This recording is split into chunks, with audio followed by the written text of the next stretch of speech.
Bilboko Euskal Manifestodromoa txiki geratu omen da, 60.000 lagun gutxienik, Euskararen legezko oinarri eta itun sozial baten eskakizunarekin bat egin da, eta noski Euskaraz bizitzeko dugun eskubidea aldarri. Bien bitartean, Madrilen bestelako manifestodromoa eskuina, Espainiaren batasunaren defentsan eta muga guztiak gaindituaz. Mugez hizketan baina, Gazako harresi hori, harresi atomiko ez ote da bilakatuko.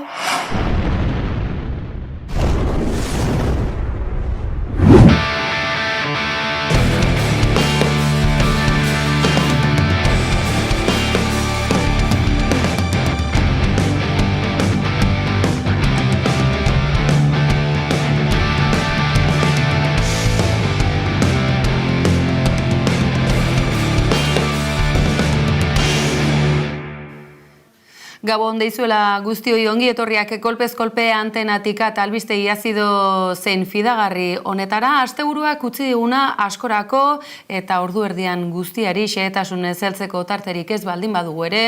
Aizue, bomba atomikoaren mehatxua ez alduzue geroz eta nabariago antzematen. Izan ere, Israelek eta zehazkin Netanyauren gobernu sionistak badirudi ez duela amore emateko asmorik eta gerra atomikoa ez dakigu, baina akaso bomba atomiko bat Gazan bertan jaurtitzeko kapaz badira, orain arte igorretako misil horiek ez badute halako kargarik izan. Eta atera biderik ere bai, entzun bestela Mossadeko buru izan dena. Mossad baten batek ez baldin badaki, Israelgo inteligentzia zerbitzuak eta mundu osoko polizia eta inteligentzia zerbitzu gehienak trebatu dituztenak dira hain zuzen ere. Badituzte aterabideak eta aizue gizatasunez jokatzeko tarteare badute.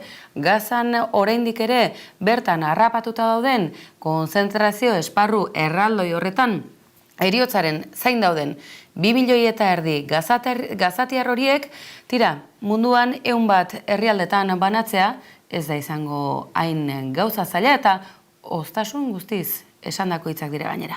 עדים כל עזה היא פליטים, אז בואו נפזר אותם בעולם. בואו נפזר אותם בעולם, יש שם 2.5 מיליון אנשים, כל מדינה תקלוט 20,000 איש, 100 מדינות, זה הומני, זה מתבקש, הם פליטים ממילא, עדיף להיות פליט בקנדה מאשר פליט בעזה. אפשר, אם העולם באמת רוצה לפתור את הבעיה הזאת, יכול לפתור אותה.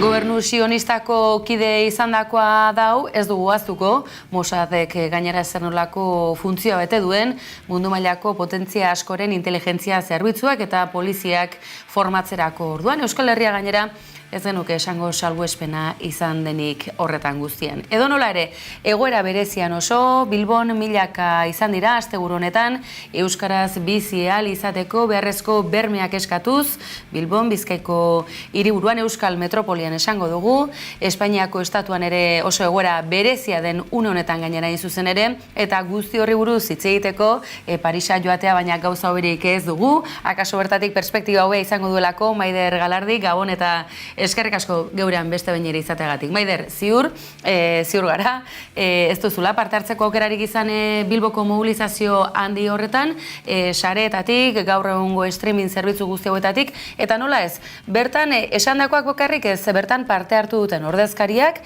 eta jende anitzaren multzoa aintzat hartzekoak. Bai, ez naiz Bilbon egon eta momentu berean, ordu berean, banengon Parisen oraingoan bai ofiziala eta legala zen Palestinaren aldeko mobilizazioan.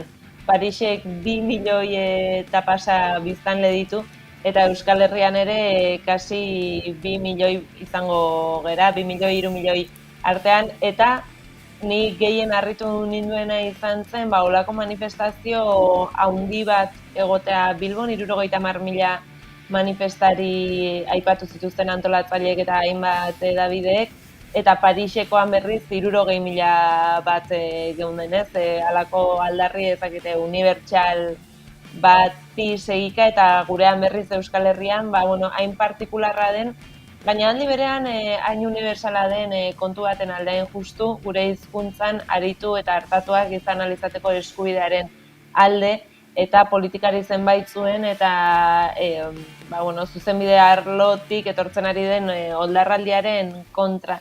Ni bereziki poztu nau, une hauetan non eta zenbait lege eztabaidagai diren, besteak beste hezkuntza legea eta horrekin eta ereduen kontuarekin dagoen gorabehera guzti horrekin, ez bakarrik EH Bilduko jendea, baizik eta Eusko Alderdi Jeltzaleko ordezkari garrantzitsu batzuk bertan egotea, eta baita, naiz eta sarean hasiera batean Elkarrekin Podemos inguruko batzuk oso gogor hitz egin zuten manifestazioaren kontra, iruditzen zaite horre benetan ekibokatzen ari direla, ez dakit ze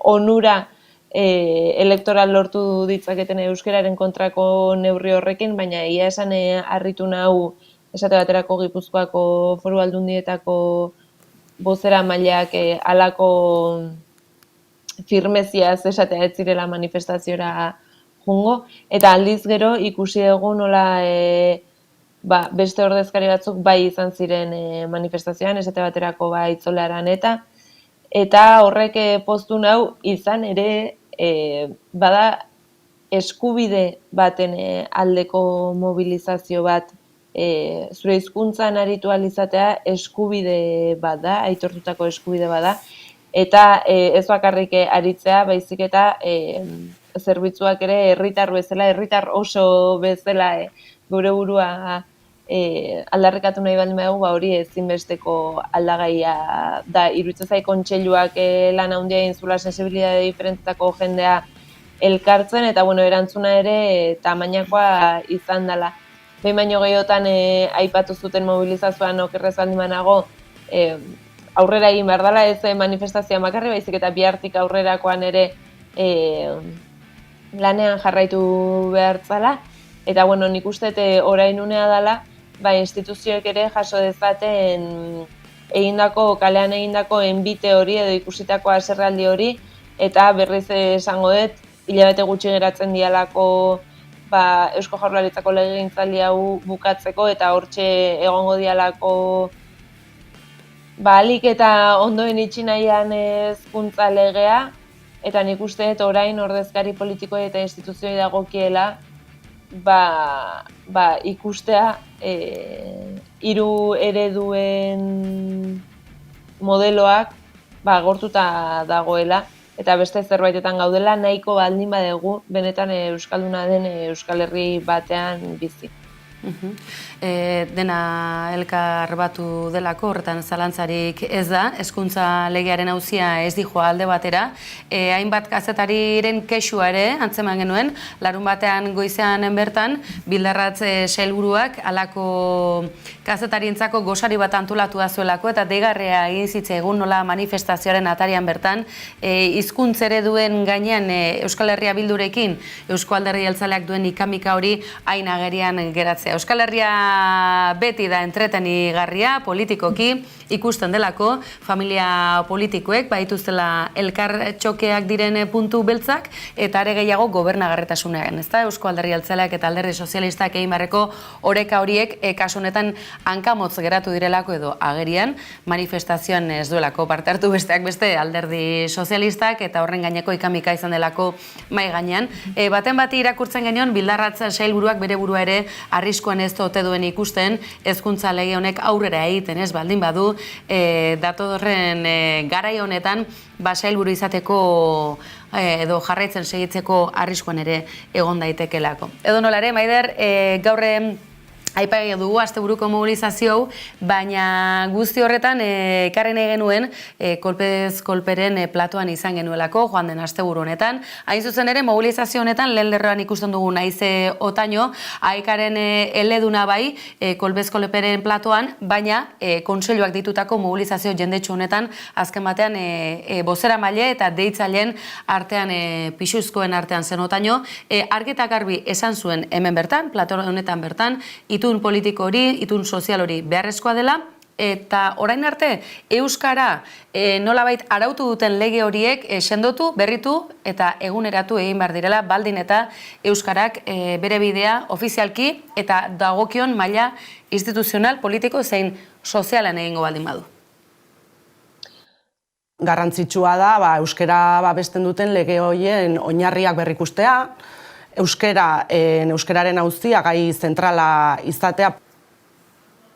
Hori beraz Aize Otañoke aipatzen zuena, akaso ohiko esaldiak izan daitezke, ohiko mezuak, behintzat euskaraz bizitzaren aldeko aldarriarekin bat egiten dugun populazioaren zati handi batentzako, baino akaso bada erdibidean geratzen den populazioaren atal garrantzitsu bat aintzat hartzekoa, akaso komunitate euskaldun edo euskal hiztunak diren komunitateetan azitzeko aukerarik izan ez duena, eta nolabait euskara bera ere privilegiotzat har dezakeena, eta hain zuzen ere gako horren baitan dabiltza dantzan zenbait alderdi, Podemos bera izan daitezkeenak, nolabaiteko privilegio horiek ezin direla ezarri, eta hori Gasteizko parlamentuan bertan entzun ahal izan dugu egunotan bertan.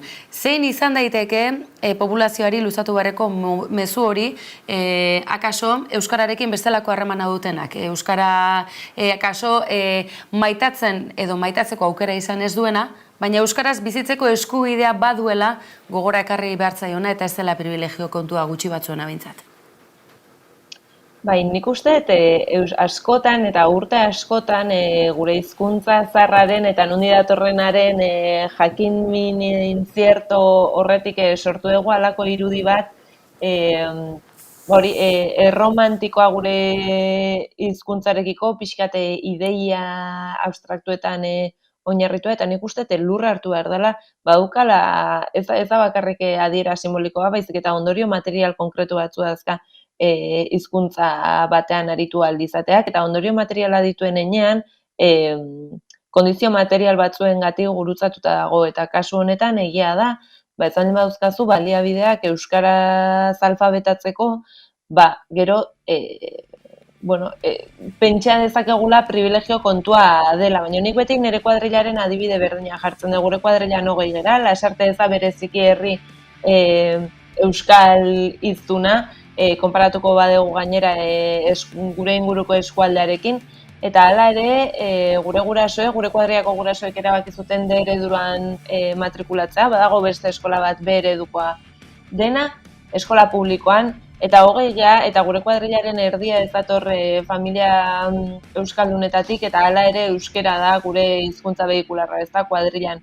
Horrek adierazten du, ezagutza doakoa eta erreza denean, eta behar bat adierazten denean hizkuntza hori tresna bat delako, baliagarria dela eta baliagarri bezala sentitzen duguna. Helduei dagokionez, nik uste oso garrantzitsua dela komunikaziorako garrantzitsua den tresna baten beharrezkotasun hori uztea, eta horrek esan nahi du beraz administrazio publikoarekin ditugun harremanak, komertzioekin ditugun harremanak, osasungintzarekin ditugun harremanak, euskeraz eman behar zaizkigula, eta beraz, euskeraz ezakien horrek ere ikusiko du euskera tresna baliagarria dela eta baduela bere prestigioa, eta aldi berean hori adieraztearekin batera uste ezinbestekoa dela doakotasuna, eta doakotasun bai unibertsala eta doakotasuna hasieratik izan ere, jende askok badakigu udaletxe batzuk eta instituzio batzuk bermatzen dizutela diru sarrera hori, baldin eta urte bukaeran azterketa aprobatzea baldin baduzu, edo baldin eta klaseen 80% joan baldin bazean. Ni pentsatzen dut egoera prekario batean dagoen pertsona batek agian ezin dula bermatu 80%ko presentzialtasuna, eta agian ez duela behar ere perfil konkretu bat. Beraz, nik uste ezinbestekoa dela doakotasuna unibertsala eta hasieratekoa izatea.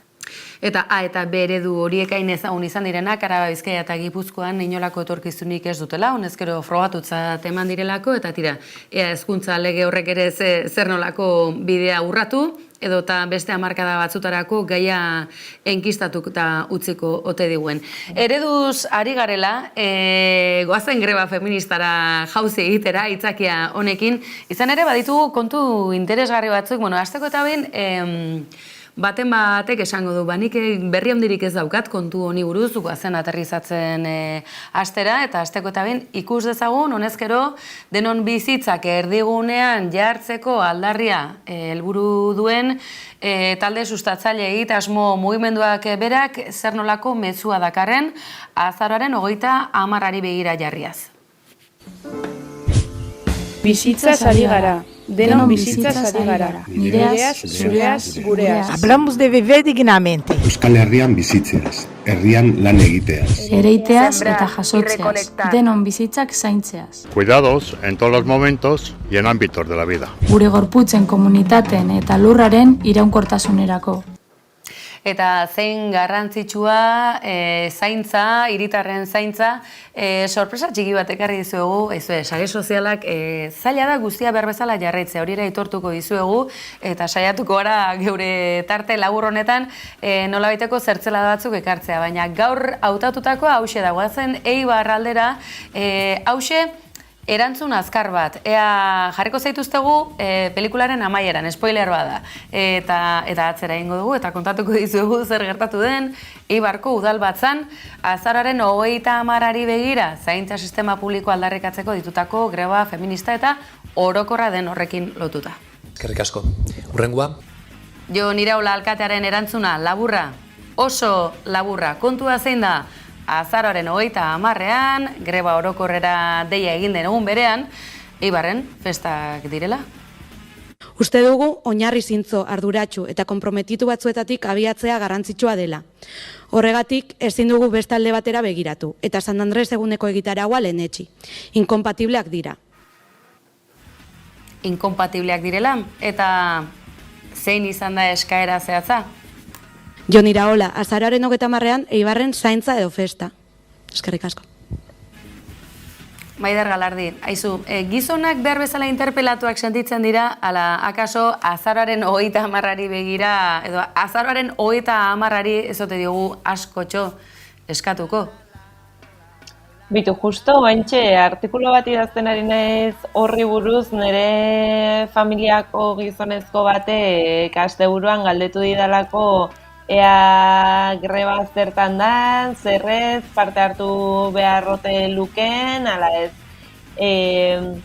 Inguruko gizonak dira, ez naizari Jon Iraola, ari naiz hitz egiten, bueno, nik uste pentsamendu aurrerakoia duten gizon nahiko konprometitu ez, segitu dituztena gertutik erresidentzietako greba, kezkatuta daudenak osasungintzako berakadagatik, ulertu dutenak pandemian zaintzaren gaia nahikoa gauza peliagudo bat dala, eta beraien adinagatik segura eskia da pentsatzen ari direnak haiek nola zartu nahi duten eta nola zainduak izan nahi duten. Eta hala ere, sentitzen dut halako erresistentzia bat, greba hau modu partzialean ulertzekoa, ala gure kontuak balira bezala ulertzekoa.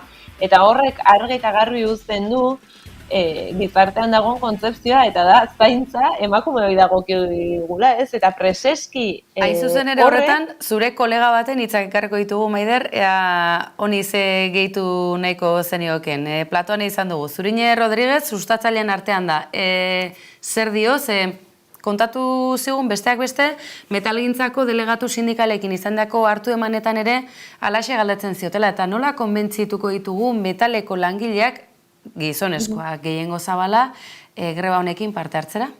Arazoa, uste dezula emakumen greba badala. Alegia, uste dezula zaintza dela emakumen gauza. Eta gu, mugimendu bezala egiten ari garena da justuki hori iraun. Horixe berari zinen esaten, ez da, Maider? Enekan ikusita korte hori, eta benetan esateizute, asteburu honetan egon naizela familiako batekin WhatsAppak elkar gurutzatzen. Bai, uste dut inpresio hori dagola, eta baita ere, eta aitortzen dut ere, hasiera batean iruditu altzaigula, nahiko arriskatua zaintza aldarri hartuta ez greba orokor bat deitzea. Nik uste berriz ere horren atzean dagola askotan ez dugula lortzen zaintzaren kontua aterrizatzea lurrera eta ideietan geratzen gala eta ez gala gai ikusteko, sistema oso baten paradigma aldaketaz ari gerala, eta hitz egiten ari garen zaintza sistemaz, ari gerala zerbitzu publikoen, zerbitzu publiko duina jasotzeko eskubidea hitz egiten, ari gerala esate baterako atzerritartasun legea hitz egiten, ari gerala lan konkretu batzuen prestigioa eta lan erreproduktiboen arteko arrakala hori hautsi nahien, ari gerala kontziliazioa hitz egiten, eta finean ari gerala sistema kapitalista honen ernamuinetaraino joaten. Eta horretaz gain uste oso interesgarria dela, greba orokor feminista izatea, edo greba feminista orokorra izatea, eta nahiz eta ni urruti egon sumatzen dut prozesua aberasgarria izaten ari dela, eta paradigma aldaketa bat ekarri dezakela etorkizunerako ere, eta horre mugimendu feminista egiten ari den indarra sindikatuekin batera, nik uste txalotzekoa dela. Orduan, esango niek egizun hau guzti, ez dakit, oraintxe ikusi dugu Islandiako emakumeen greba orokorra, orain dela astebete, gogoratzen zuten, orain dela 45 urte egin zen greba handi hori nun eta emakumeen Islandiako emakumeen 90% greba egin zuen. Eta orain irudiak ikusten 45 urtera bergogoratu dutenean protesta hori eta kaleak beteta, pentsatu ez, ostras, ze momentu historikoa dan, ez da? Esango niek gizon hauei, aipatu ditudan arrazoi guzti horietaz gain, batzeko historikoa izango delako.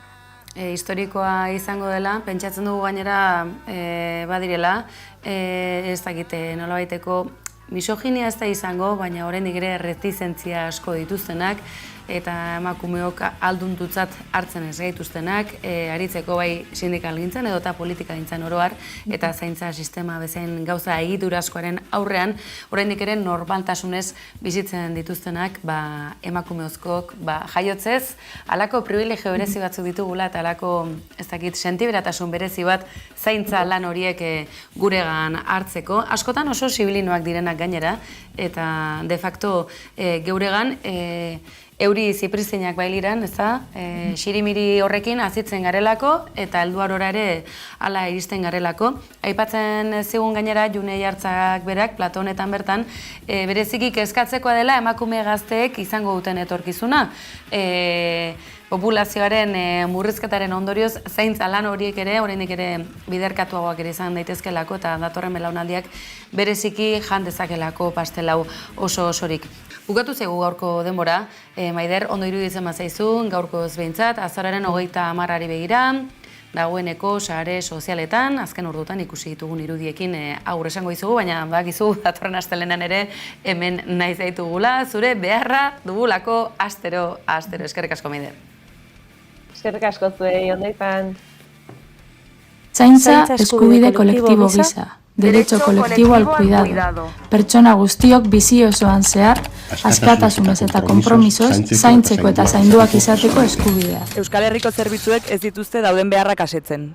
Zaintza negozioa da egun, erosi egiten da.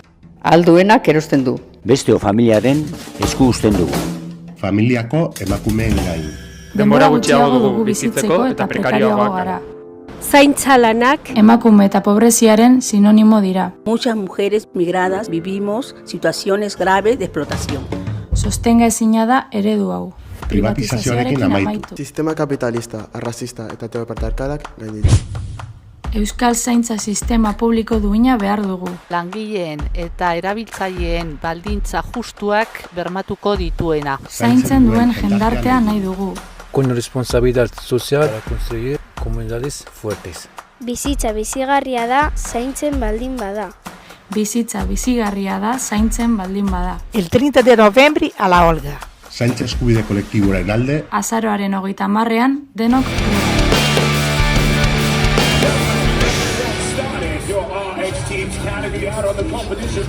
Eta badakizu ez garela kaso bereziki crossfit zaleak, baina oso modan dago, eta Oiana Bartrak crossfit egiten duela, eta lehiatzen dela ere, jakin ahal izan dugu, baina zoritxarrez arrazoi ez on bategatik, izan ere, beste behin ere, kirol zaletasunaren barruan, akaso koloreak bai, ikurriaren kolore batzuk bai, baina euskara misin izan da, eta horrekin hainbat biziki haserre atera dira asteburu honetan, entzun ditzagun frogak. Equipos disputando la final aquí en el Basque CrossFit Chapelketa.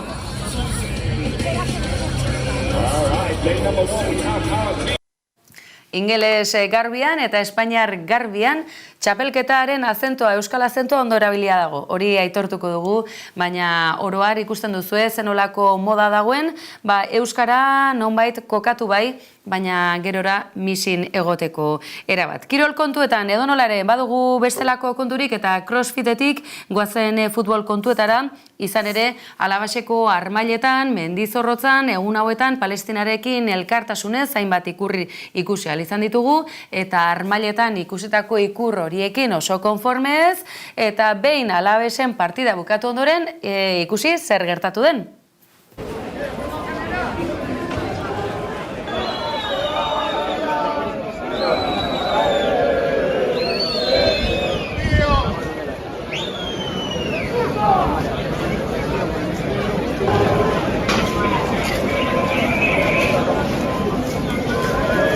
Eta ez baduzu ulertu, partidaren amaieran, hor zeudela, polizia autonomikoaren agenteak, ikur horiek nor zeramatzan zain, zelatatzen, edo ezagite zerbaiten bila.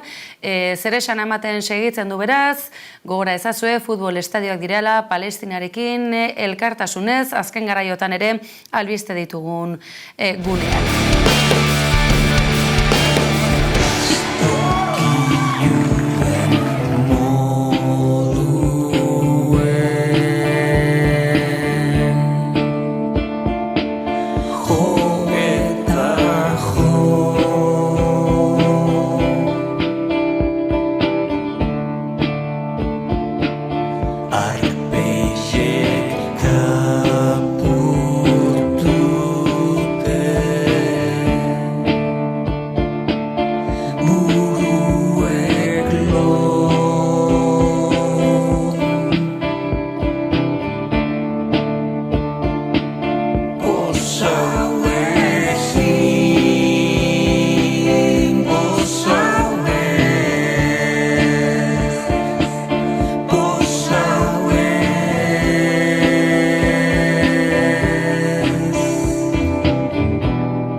Baina biharko utziko ditugu eta bukatzeko kultur kontuak izango dira edota hizkuntzari lotutakoak, ez dakit nazioartekotzea, herrien arteko harremanak, Jon Maia bila da horretan eta zer dakarren aurreratuko dizugu. Batzuetan oarkabe nostalgiaren beso gozotan galtzen naiz Taume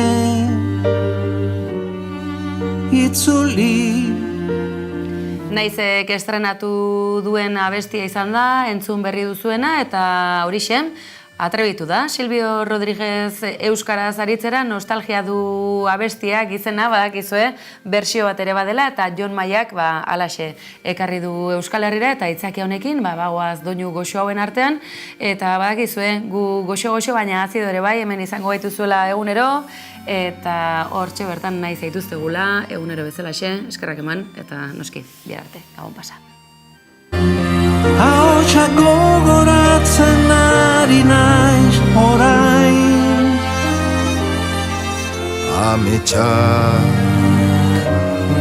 beldurrak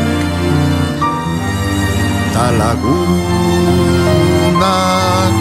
elkar bezarkatu